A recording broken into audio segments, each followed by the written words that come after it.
Welcome back मित्रांनो.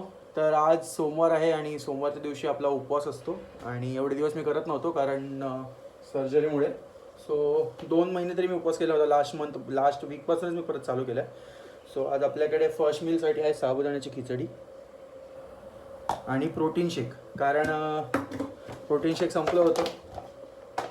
So मला सॅटर्डेला जाऊन ते परत एकदा घेऊन यायला लागलं. आणि हा लास्टच्या 2 दिवसाचा अपडेट. सॅटर्डेला घरी पूजा असल्यामुळे मी जिमला गेलो होतो, पण डाएट काही घंटा झाला नाही. जिमला जाऊन पण काही वर्कआउट झाला नाही, जस्ट कार्डिओ केलं आहे. संडेला महाअवतार मूवी बघायला गेलो होतो, नरसिंहाचा. आई शपथ, हॅट्स ऑफ भाई ॲनिमेटर्सला. बाप मूवी. आता परत इथं जायचा प्लॅन आहे, तर आमच्या सौभाग्यवतींना कन्व्हिन्स करावं लागेल. त्याच्यानंतर दुपारच्या मीलसाठी तर आता बघूया आपण. मोस्टली तरी मी साबुदाण्याची खिचडीच खाईल दुपारी. आणि आज वर्कआउटमध्ये सुद्धा कार्डिओज केलेलं आहे, कारण काल संध्याकाळी खूप उशीर झाला. घरी यायला एक फंक्शन होतं, तिकडे जावं लागलं होतं. त्याच्यानंतर खूप उशीर झाला जेवायला आणि मग आज मी फक्त कार्डिओ केला आहे. लेट्स सी उद्या काय वर्कआउट करता येतो. पण त्याच्या आधी आजच्या दुपारच्या मीलमध्ये आपण घेणार आहोत साबुदाण्याची खिचडी, प्रोटीन शेक.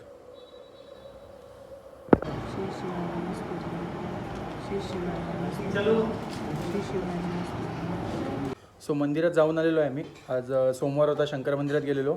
मंदिरात थोडी गर्दी होती आज, कारण सोमवार असल्यामुळे. तर आजचा जो मील आहे तो आहे डाळ राईस, ही भाजी, त्याच्यामध्ये पनीर ॲड केलेलं आहे आणि ही वडी. सो सोमवार असल्यामुळे हाच मील आपल्याला घ्यावा लागणार आहे. आय नो असा काय मोठा एकदम असा हेल्दी असा एकदम असा भारी मील नाही आहे. मी प्रयत्न करणार आहे की मंडेचा पण जो मील आहे तो थोडासा चेंज होईल आणि काहीतरी हेल्दी व्हर्जनमध्ये आणता येईल. पण सध्या तरी माझा जॉबचा टायमिंग आणि तिला जे काही बनवायला मिळतं ते ती तेवढ्या टायमात बनवते. सो सोमवारी आपल्याला थोडंसं सॅक्रिफाईस करावं लागेल. पण तरी पण मी ट्राय करेल की काहीतरी हेल्दी बनवायला. तुम्ही बघू शकता केवढं गरम होतं आहे. भेटूया उद्या पुन्हा.